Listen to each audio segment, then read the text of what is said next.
Cześć, z tej strony Łucek, witajcie na moim kanale. Kolejne słuchawki od Creativa, czyli Creative Air V3. Jak wyglądają, co potrafią, moje wrażenia, jak to zwykle od Creativa produkty fajne, ciekawe, zobaczymy jak wypadały te.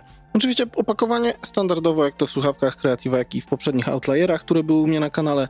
Ładnie jest to wszystko zapakowane.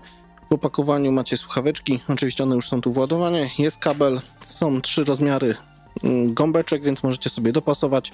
Jak zwykle dopasowanie gąbek to ważna sprawa, gdyż dzięki temu po pierwsze lepiej wam brzmi dźwięk w nich, jak i również lepiej brzmi ANC, czyli tryb aktywnej redukcji szumów. Słuchawki przychodzą wam w tym etui, znamy je już z poprzednich modeli, jest rozsuwane, czyli standardowo etui jest też również case'em, jak i również baterią. Możecie je ładować albo za pomocą portu USB typ C, albo jeszcze indukcyjnie, więc też to na plus. Wytrzymują one maksymalnie około 10 godzin na jednym ładowaniu. Jeżeli używacie tego etui, jeżeli macie je w pełni naładowane, około 40-30 paru, więc ja testowałem praktycznie, wiadomo, wyjmujecie słuchawki, wkładacie, więc no, można powiedzieć, że te 30 parę godzin łącznie da się, a na jednym ładowaniu około między 6 a 8, w zależności czego będziecie używać, jak głośno słuchać, czy będziecie używać aktywnej redukcji szumów, czy też nie. Same pchełki fajne, ładne. Są takie zielonkawe, jak widzicie. Jest tutaj też pierścień, który świeci w zależności od tego, co się dzieje z daną słuchawką. Oczywiście miejsce na gumki, no aż upadła. Są przetworniki 6 mm z biocelulozy. Myślę, że jest to poprawa w porównaniu do poprzednich modeli. Oczywiście są mikrofony jeden tutaj też, więc pod tym względem słuchaweczki fajne. Jest logo od Creativa. Oczywiście poza tym, co tutaj nam miga kolorystycznie, jest tutaj też płytka, czyli panel dotykowy, nie wciskany, tylko dotykany. Można robić różne akcje, ale o tym porozmawiamy już jak wezmę aplikację, która jest do nich stworzona. Oczywiście dokanałowe słuchawki są. Kwestia dobrania oczywiście odpowiednich gumek do waszego ucha. Jeżeli są dobrze dobrane, nie ma problemów jakby z brzmieniem, jak i również nie ma problemu z tym, że działa wam gorzej ANC, chociaż nie jest ono jakieś takie rewelacyjne. Ale można powiedzieć, że no, to jest ważna sprawa. Oczywiście mikrofonów jest aż 4, jeżeli chodzi o te same słuchawki, więc spoko. Wsparcie dla Bluetootha 5.2. Słuchawki są wodoodporne, spełniają normę IPX5. No i cóż, myślę, że ważną rzeczą jest aplikacja, którym ją sobie parujemy, łączymy. Jest to standardowa aplikacja od Creativa.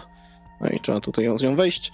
Ja mam jeszcze Outliery Pro skonfigurowane, chociaż dziwnie działa. Mam te 2 pary i żeby wejść w ustawienia tych słuchawek, muszę przejść do konta, albo no i dopiero mi teraz schodzi jakiś, nie wiem, bug może w apce. Ciężko powiedzieć.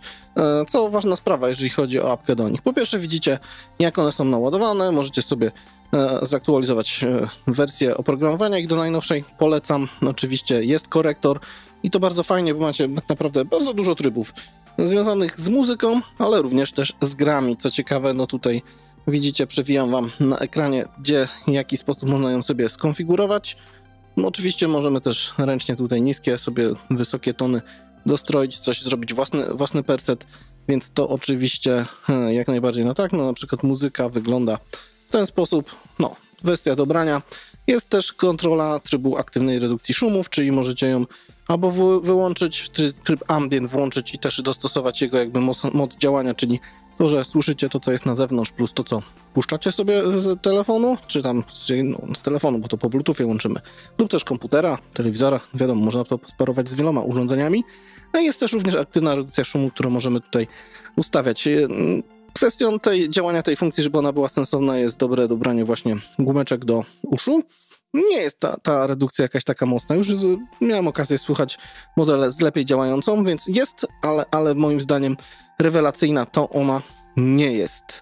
Poza tym cóż, brzmienie. Myślę, że ważna kwestia tych słuchawek. Na pewno trzeba, zgubiliśmy, trzeba powiedzieć, że są naprawdę bardzo głośne. Przy maksymalnym ustawieniu, jak dla mnie, są nawet za głośne, więc jeżeli ktoś narzeka, że słuchawki są za ciche, a niektóre takie są, no to tutaj na pewno w tym przypadku tego modelu nie będziecie narzekali. Ważną tą sprawą jest też jakby brzmienie. Tony średnie są takie wyłagodzone, normalne, nie ma tutaj jakichś odchyłków, że są one bardziej uwypuklone, bardziej przekoloryzowane. Góra delikatna, jest słyszalna, ale nie jest taka szczypliwa, uszczypliwa, piszcząca, więc pod tym względem Oczywiście opowiadam wam o brzmieniu naturalnym tych słuchawek, możecie jeszcze korektorem je sobie podstroić, to wiadomo, dla własnych upodobań, ale góry nie ma takiej jakby piskliwej, ostrej, spinaczowej, nie wiem jak to nazwać. Dół jest słyszalny, ale to nie są basowe słuchawki, więc jeżeli szukacie mocnych słuchawek, które mają wam robić ostry bas i naprawdę wielkie bum bum, to nie są tego typu słuchawki, raczej są zbalansowane tak po prostu po całości w miarę na płasko, nie ma tutaj części brzmienia fali dźwiękowej, która jest bardziej uwypuklona moim zdaniem. I dzięki temu one brzmią normalnie, jak za swoją cenę, około 200 zł, to naprawdę są bardzo poprawne.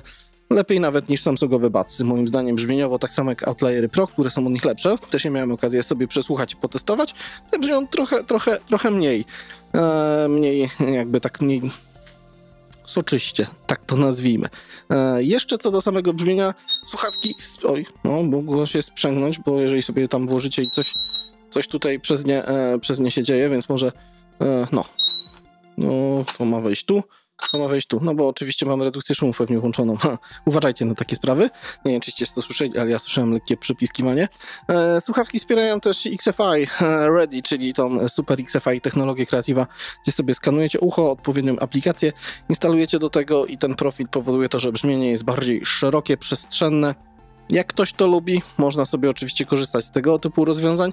Ja wolę bardziej standardowe brzmienie, więc przesłuchałem trochę utworów właśnie w ten sposób, więc no, jest ok, ale ja wolę czyste, normalne brzmienie tych słuchawek.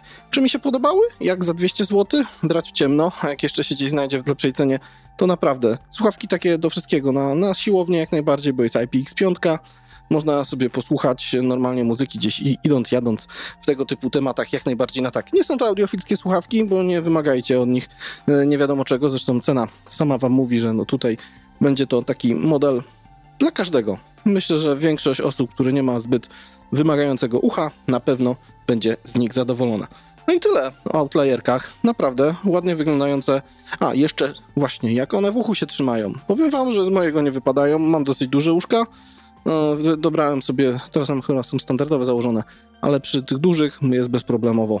Jest ok. Więc tyle o outlierach. Nie outlierach. Outlier RV3. Tak one się zwą. No, żeby było w goli ścisłości wszystko się zgadzało. Tyle. Macie pytania, piszcie. Fajna zabawka. Jak ktoś szuka na prezent czy coś, można być zadowolony. Oczywiście tu pokazuję też, która jest ładowana, rozładowana, wiecie, wiadomo, jak to zwykle w tego typu rzeczach. Tyle. Z tej strony Ucek. Trzymajcie się ciepło. Hej.